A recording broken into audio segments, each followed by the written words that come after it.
a matter of very great importance in Pakistan.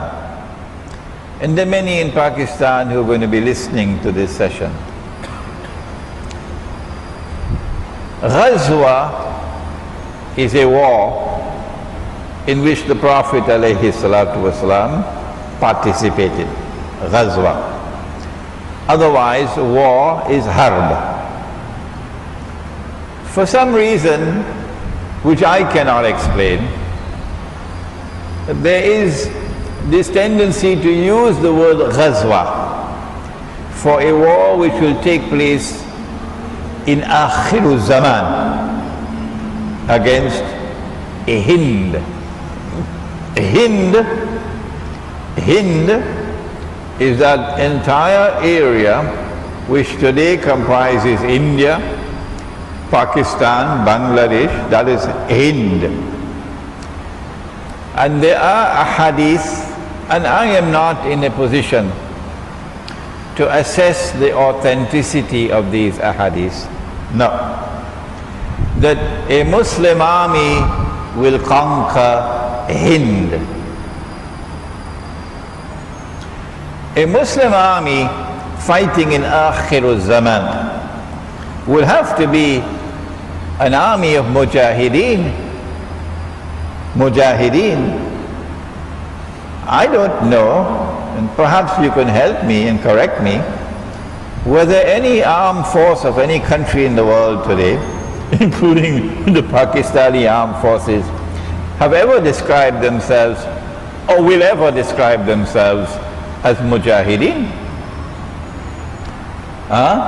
Do please correct me, and do please send me the evidence that the head of the armed forces of Pakistan ever described his soldiers as mujahideen engaged in jihad.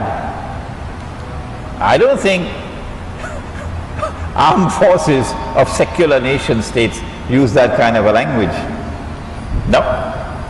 Secondly, the army which will conquer Hind, and today India is Israel's most strategic ally in the world after the United States. So of course, if this is going to take place, I'll be very happy about it. Oh yes, this is Israel's most strategic ally. And if a Muslim army is going to conquer Hind, it'll have to be an army that is also opposed to Israel. Is the Pakistan armed forces like that? Correct me if I'm wrong. But since 9/11, it's almost 10 years now since 9/11. Since 9/11, the Zionist movement, the Judeo-Christian Zionist movement, which today controls the government of the United States and controls Britain and controls NATO, launched what they call the War on Terror. And you and I know that the War on Terror was actually war on Islam. The only people who don't know that are the governments and the people who control newspapers and television. But the rest of us know that war on terror was war on Islam. And correct me if I'm wrong, I believe that the Pakistan armed forces have actively supported the American war on terror for the last 10 years and have received handsome rewards in US dollars for that. Is this the armed force that is going to conquer India? I don't think people with even 5 rupees worth of intelligence would accept such a proposition. It is not my intention to be disrespectful at all to the soldiers, to the men in the armed forces of Pakistan. I'm sure that I probably have lots of fans amongst the armed forces in Pakistan.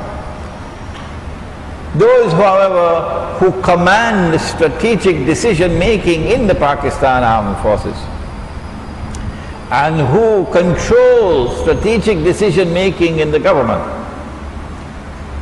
have for the longest while remained on the side of the Zionist movement. And so I say you have to be actually living in Disneyland to believe that the Pakistan armed forces are going to be the force that is going to conquer India. Excuse me for my language, Pakistani people, but that's nonsense.